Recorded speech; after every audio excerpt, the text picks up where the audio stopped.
G'day headbangers and welcome to Zozil's Metalworks.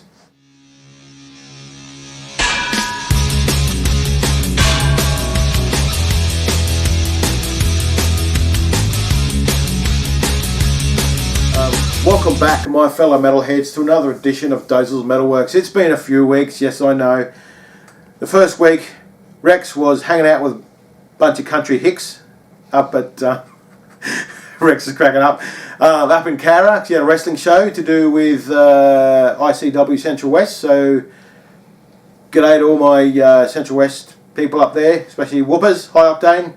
Glad you had a great show, dude. Then last week, Rex had a shocker and was worshipping the porcelain altar. He was crook as a dog. But look, I know what that's like. That weekend, Rex was away with the wrestling. I got gastro. Well, it could have been the week before, whichever. But first time I've ever had it. It's the worst thing ever. So, yeah, it's a fortunate thing going around, apparently. Everyone's getting as crook as a dog. But anyway, I'm back. And... before we start the next lot of countdowns, I do my usual month and a half of random shit. And this time I'm doing top 10 live albums. Now they're not in any, I'm going to go from 10 to 1, and they're not going to be in any particular order, so to speak, except maybe number 1. But yeah, I ended up listening to a lot of these for the first time, and some of them I've actually heard before and I really liked it, and a lot of them were pleasantly surprising. So yeah, as you can see, I have the AC/DC Live at Donington one here and the Iron Maiden Live After Death, so that's a good start. Alright, so number 10 we start off with Unleashed in the East by Judas Priest, released 21st of September 1979, recorded 10th and 15th of February 1979. Now this one, some of you may or some of you may not know, they kind of cheated with this one because they recorded it at I think it was in Japan, and Rob Halford, well, listen to it, goes, oh, these vocals are shithouse. What the hell's going on with this? So what they ended up doing is they kept the live concert and everything else, but Rob Halford ended up singing live in the studio, and that getting overdubbed onto the previous tracks. I've just gone, what? Is it really live? Yes, no, some people are up in arms, but it's still a great album. I enjoyed it while listening to it.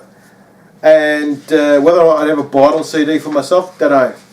Usually not a fan of buying live CDs. It's very rarely do I go get one.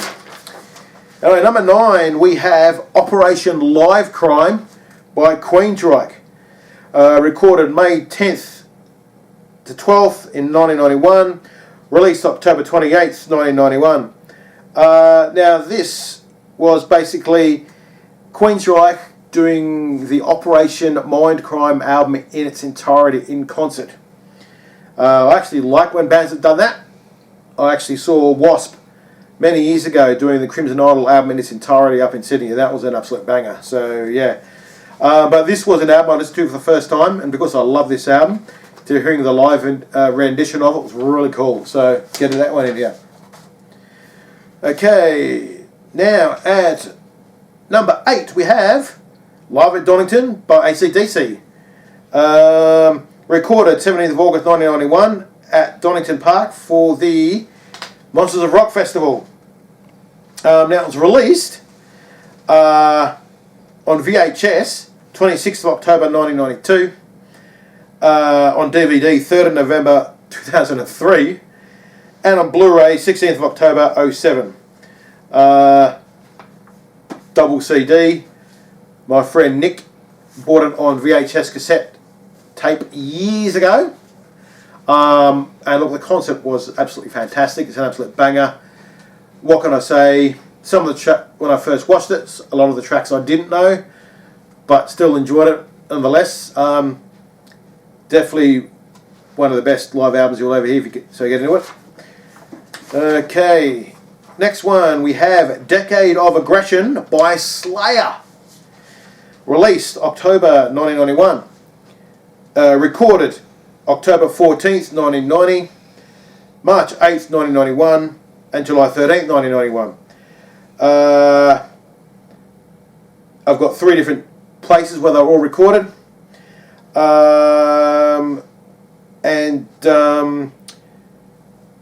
it was recorded, I think, on the Clash of the Titans tour, which was Slayer and Megadeth, when Megadeth were promoting Slayer was promoting Caesars in the Abyss. So I've actually listened to the album. I think it was a double live actually, and it was a really, really good album. So get into it. Next we have Alive in Athens by Iced Earth. Now this one came as a 2 CD or a 3 CD pack. Years ago I did have it on the 3 CD pack, which was really, really good. It was recorded January 23rd and 24th, 1999. Released July 27th, 1999. On DVD, October 30th, 2006. Now, this live gig was absolutely fantastic. I've never seen the DVD footage of it, of course, just had the audio CDs. And look, it was really, really, they sound fantastic live. Seriously, I was going, oh my God, how good are these blokes? But look, it's Iced Earth. They're freaking brilliant. You know, do what you want. Alright, next we have Live Shit Binge and Purge by Metallica. Released November 23rd, 1993. Recorded August 29th, 89 and March 2nd, 93. The third CD was recorded at the Seattle Coliseum. First and second one at San Diego Sports Center. That's on the DVD and VHS. The CD, the third CD, was some place in Mexico City, which I can't pronounce. So yeah, but look, that's all their live shit they did around that time. Really, really good, impressive. It's Metallica. What can you say? Can't go wrong. Okay, next we have Rust in Peace Live by Megadeth. Recorded March 31st, 2010. Released September 7th, 2010. Filmed at the Hollywood Palladium. So yeah, I'm not sure. I think there is a DVD of it out there somewhere. Haven't seen it.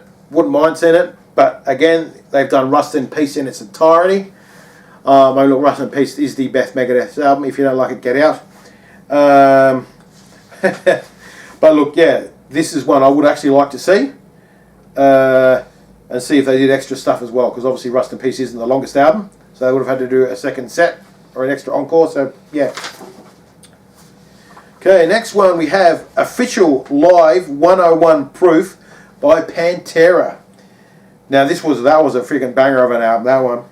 Released July 29th, 1997. Recorded the live tracks in the years 96 and 97. And the original tracks, I think they released about 2 or 3, they released 2 studio tracks, which they recorded in May 97, called Where You Come From and I Can't Hide. And I've listened to the whole album, and those 2 extra bonus tracks from the studio were absolutely fantastic. But yeah, it's Pantera. Again, can't go wrong, eat my shorts. Right, now at number 2, I do have 2 Iron Maiden ones in there, because I'll toss up between which one to put in, so I chose both. Standout ones for me anyway. We've got Made in England by Maiden, which was recorded in the 7th tour of a 7th tour, all the way back in 88. Recorded on the 27th, 28th of November in 88 at the National Exhibition Centre in Birmingham. Go Birmingham, gotta love that town. G'day Sarah. It was re-recorded in 2013 as Made in England 88, which I haven't seen that one. I do love the original. There was a special pack years ago which I should have gotten. It was actually a DVD, a VHS tape, as well as a CD of the concert. So I went, oh, should have gotten it. Oh well, didn't get it. Shit happens.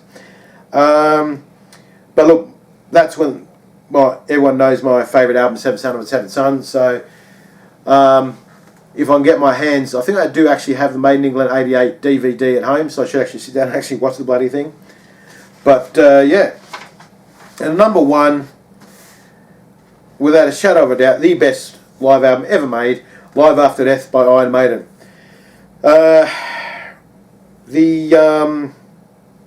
So depending what CD or DVD you get, this is the re-release CD, which first three sides were all filmed at recorded at Los Angeles Arena.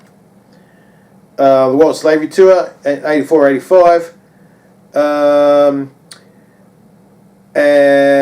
And when you got this special edition CD, plus the cassette and the vinyl, you had that fourth side, which was recorded at Hammersmith Odeon. So yeah, gotta love that. And that was their longest tour to date, 84-85, and was released on October 85. I do have a couple of other sort of honourable mentions, but look, they're all Maiden. And that is, for me, I got Rock in Rio from 2002, Death on the Road in 2005, Live at Donington 1993, a real live one and a real dead one, both from 93, Flight 666 2009, En Vivo 2012, Beast Over Hammersmith 2006, The Book of Souls Live Chapter 2017, and BBC Archives 2002. I have all of those on CD and percentage on DVD as well. So that's a long one. Anyway, that's my top 10 live albums. Now we've got it in memoriam this week. Some RIPs. We have a guy called Drew Zuna,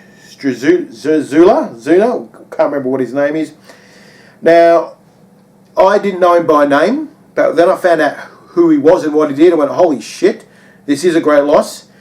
He was a Hollywood artist who did hundreds of movie posters from the 70s, 80s, 90s, you know, probably up to the day he died. All your favourite movie posters over the years. He drew them. And when I saw a whole bunch of it, I went, holy crap, you know, Indiana Jones, Star Wars, you know, a lot of movies he did. So rest in peace, dude. Your artistry was dead set amazing. And then obviously this week we lost two greats. First of all, we lost Sam Rivers, Limp Bizkit bass player. Whether or not you like Limp Bizkit or not, I liked them back in the day, probably not so much now, but I still listen to their music once in a blue moon. Sam was one of the founding members. Great bass player. And yes, so rest in peace, Sam. And then we lost one of the biggest names in rock ever, Ace Frehley from Kiss. The Spaceman, Space Ace, whatever you want to call him. Yeah, Ace loved Kiss, whether or not you like Kiss or not. You know, they are a legacy band, and he was a legacy guitar player. He, you know, was inspiration for a lot of current day guitar players. Shout out to my Mark Morris out there, who told me to listen to two albums, 10,000 Volts and Frehley's Comet. I almost called it Halley's Comet. During the week, did listen to some of his solo stuff. Okay, wasn't great, but you know, at least I can say that I've listened to some of it. But look, rest in peace, Ace Frehley. You were a legend. You left behind a massive legacy. So rest in peace, dude. Anyway, that's this week's edition of Dozles Metalworks, my friend. Until next time, march on.